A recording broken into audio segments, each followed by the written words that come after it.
Voilà, de retour sur ce plateau avec Nathalie Yoko, après cette longue pause quand même, hein, avec quelques chants patriotiques, comme on l'a annoncé depuis ce matin. Le pays est en guerre, il faut que vous le sachiez, il faut que vous le viviez. On ne peut pas gagner une guerre dont on n'a absolument pas conscience. Voilà. Nathalie Yoko, par contre, va nous parler du sport, même si dans le sport aussi, on ne semble pas rendre suffisamment... envoyer de la force au FRDC. Bonjour et bienvenue. Bonjour Nathalie. Christopher. Est-ce que je me trompe? Est-ce que même pendant les matchs de la Lina Foot, je suivais encore la radio ce matin, j'ai vu qu'il y avait match et que Renaissance continuait sa poursuite aux enfers, là, sa descente aux enfers. Est-ce que pendant les matchs, Lina Foot, on rend quand même hommage au FRDC ou Jusqu'à là, non. On n'a pas encore vu de tels messages. Peut-être ça va venir. Voilà, si on vous donne l'idée, bien, on sera honoré. Faites-les bien et puis voilà. Ça va passer. Nous sommes à 2 jours de la Coupe du Monde et Sadio Mané est officiellement forfait. Officiellement, oui. Cette fois-ci, c'est vraiment fini pour l'attaquant des Lions de la Teranga. C'est confirmé qu'il ne sera pas au Qatar pour la Coupe du Monde qui démarre dans 2 jours. L'annonce a été faite hier par son équipe après avoir contracté une blessure le 9 novembre dernier au niveau de genou avec son club Bayern Munich.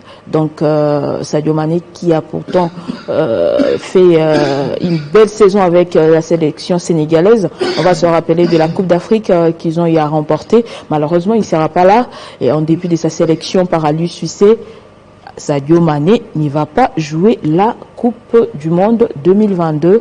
Il va d'ailleurs être opéré, Christopher. Il va manquer au match contre le Paris Saint-Germain dans le cadre de la Ligue des Champions de l'UEFA. Ça vous arrange ça Et il va rater ce match-là? Il va rater ce match. Puisqu'il sera opéré. Ce sera bien dommage. On va écouter, on va suivre l'annonce de ses forfaits officiellement par sa sélection.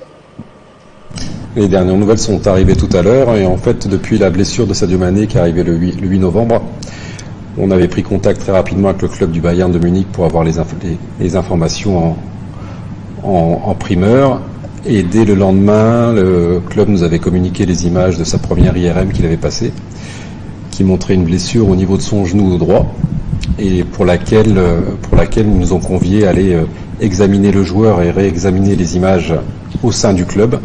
Ce pourquoi je me suis déplacé les 10 et 11 novembre pour avoir toutes ces données. Et il avait été conclu de refaire une IRM aujourd'hui pour contrôler l'évolution. C'est bien dommage, l'histoire aurait été très belle. Pour lui, après la Coupe d'Afrique, et puis, après avoir remporté la Coupe d'Afrique, et jouer la Coupe du Monde pour une première fois. Dernier réglage entre-temps pour ceux qui auront l'occasion de jouer avant le coup d'envoi. On apprend que le Ghana a battu l'équipe de la Suisse par 2-0. Ça commence bien. Tout à fait, Christopher. C'est intéressant pour ces représentants africains à cette Coupe d'Afrique des Nations. C'était hier jeudi au stade 974 à Doha, justement au Qatar. Et le score a été des 0 buts partout en première période. C'est en seconde mi-temps que Mohamed Salissou va ouvrir la marque à la 70e minute avant de se faire imiter 4 minutes après par Antoine Semenyo. 2-0 pour les Ghana qui est logé dans le groupe H de ce mondial de Qatar. Il va jouer le Portugal le jeudi prochain, Christopher. On va attendre ce match-là aussi avec beaucoup d'intérêt parce que le Portugal en même temps s'est baladé avec le Nigeria hier.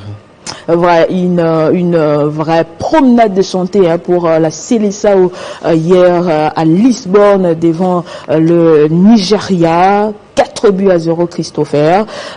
L'ouverture du score a été matinale avec Bruno Fernandes déjà à la 9e minute de jeu avant que ce dernier inscrive un autre but à la 35e minute sur penalty. Ça va venir un penalty qu'il a transformé d'ailleurs avec maestria. Voilà le but des Portugais. Et puis les deux autres buts seront marqués en seconde période par Ramos Gonzalo à la 82e, plutôt Goncalo à la 82e minute, et 84e minute les buts du break avec Mario. C'était un vrai festival offensif de la Seleção, on l'annonçait, la Seleção qui va jouer son match contre le Ghana le 24 novembre prochain sur place pour la Coupe du Monde. C'était donc une dernière répétition sans Cristiano Ronaldo, on devait le signaler, son habituel capitaine qui a manqué à ces matchs amicaux. Il a des petits soucis gastriques. Christopher. On a appris au pays des SMP V-Club ce dimanche dans le cadre du championnat national, le derby quinois. Oui.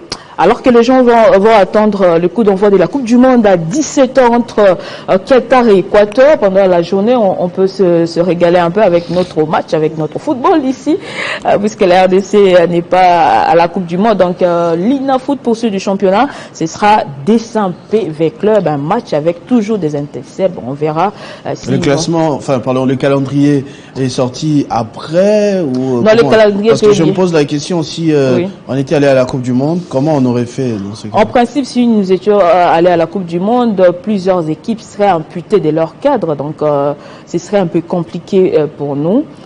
Vu ces changements par rapport au Qatar, par rapport au climat du Qatar, la Coupe du Monde se joue en novembre-décembre, mais en principe, la Coupe du Monde se joue en juin-juillet, pendant qu'il y a trêve au niveau de nos championnats, de différents championnats nationaux. Donc, on allait s'arranger tout de même. Bon, on revient sur ce match. Hier, DSMP, avant de jouer V-Club ce dimanche, a fait un match nul contre la formation des Rangers de Kinshasa, avec DSMP qui se comporte pas très bien au niveau du championnat national, alors qu'il est engagé en Coupe de la Confédération de la CAF avec la phase de groupe. Vous allez vous rappeler, je disais le vendredi passé, j'ai cité les équipes qui se sont qualifiées pour la phase des groupes de la Coupe de la Confédération de la CAF, notamment DSMP qui devait mettre à profit ces matchs de la Lina Foot pour bien peaufiner sa préparation avant d'entamer la phase des groupes. Malheureusement, la mayonnaise ne prend toujours pas pour les Immaculés de la capitale, un but partout. C'était hier face à la formation des Rangers. On va écouter deux coachs à l'issue de ce match. Bon, ce qui est important, la victoire était importante pour nous. Ce match nous a arrangé. Ce qui est important, d'avoir quelque chose dans notre vestiaire. Bravo aux athlètes pour l'effort qu'on était ensemble. On va continuer toujours à travailler. Il y a encore beaucoup de matchs. Donc on est là pour travailler et on pense pour le prochain match. Il y a un problème de finition aussi. On va travailler ça. Je crois qu'on a arrangé quelque chose par rapport au rouleau compresseur. Nous attaquons bien, nous retournons bien, mais il y a un problème de finition. On va travailler ça, je crois qu'on va améliorer. Il faudrait améliorer cela pour le bonheur des supporters en tout cas. Et on va terminer avec le championnat d'Afrique d'haltérophilie. Vous nous informez qu'il y a des Congolais qui sont revenus avec des médailles. Tout à fait, Christopher. Avant de parler de ces Congolais, je ne sais pas si ça vous intéresse. Dernièrement, je vous avais vu vous avez repris le sport, la musculation, vous promettez de battre certains sportifs. Alors, l'haltérophilie. Ça donne ou pas à votre avis? Il y a quand même du changement. Oui, non? il y a du changement sur le plan physique, je le remarque. Vous avez perdu un peu de poids. Mais seulement la musculation, il faut encore travailler. C'est une particularité. Donc, avec l'haltérophilie, par exemple, vous pouvez vous en sortir. Fataki Arnaud, si on peut d'abord voir ces images des Congolais en Égypte, où ils ont presté pour le championnat d'Afrique d'haltérophilie. D'abord les images, bon, c'est ça. En off, voilà. Oui, en off, on va voir ça. Oui, il y a deux athlètes qui ont pris part. Fataki Elion, ici on a Arnaud Fataki, notre réalisateur, et puis il y a un autre Congolais, Elion Fataki, chez le moins de 63 kg, et Mboula chez les 73 kg qui ont presté. Au total, 3 médailles de bronze pour Elion Fataki, pas de médaille pour Mboula qui a été classé 4e après cette course. Elle ne pouvait donc pas monter sur le podium, et puis il a reçu, l'équipe de la RDC a reçu la médaille d'or par équipe. Donc le compte rendu, on va suivre avec le président de la fédération d'haltérophilie de la RDC, Patrick Ndombi. Le reste, la fédération s'était déplacée pour l'Égypte. C'était un championnat d'Afrique qui est parmi les championnats, parmi les compétitions qualificatives pour les Jeux Olympiques Paris 2024. La fédération s'est bien comportée. On avait engagé des athlètes dans les catégories de 63 et 73 kilos. Dans les catégories de 63 kilos, nous avons ramené 3 médailles de bronze. L'athlète compétiteur, c'est Elion Fataki, qui nous a honorés avec 3 médailles de bronze.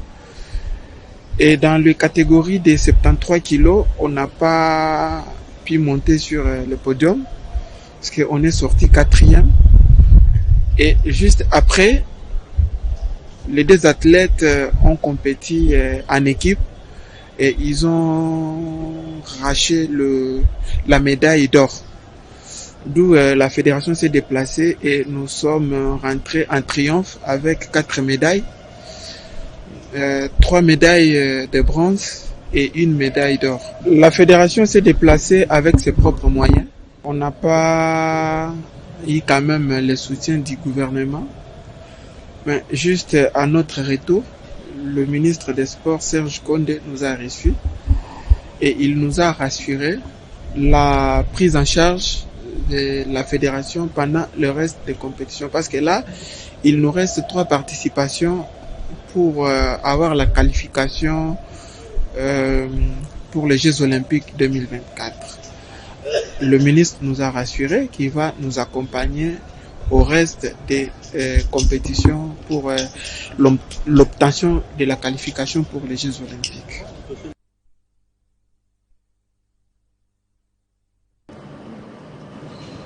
C'est là le président de la Fédération d'haltérophilie en République démocratique du Congo qui a ramené ces bonnes nouvelles que vous nous avez données ce matin. La mention a été grande pour la RDC. Merci beaucoup Nathalie Oko. C'était tout pour ce matin en ce qui concerne le sport. On va retrouver probablement d'autres informations. À 13h et puis à 19h45 avec le journal des sports qui sera présenté par Christian Bokaya. Merci beaucoup. On va passer à la culture à présent, comme ils se suivent généralement, avec Boba Mbongo. Moi, Tata Malongi Senado, déclare le mariage est très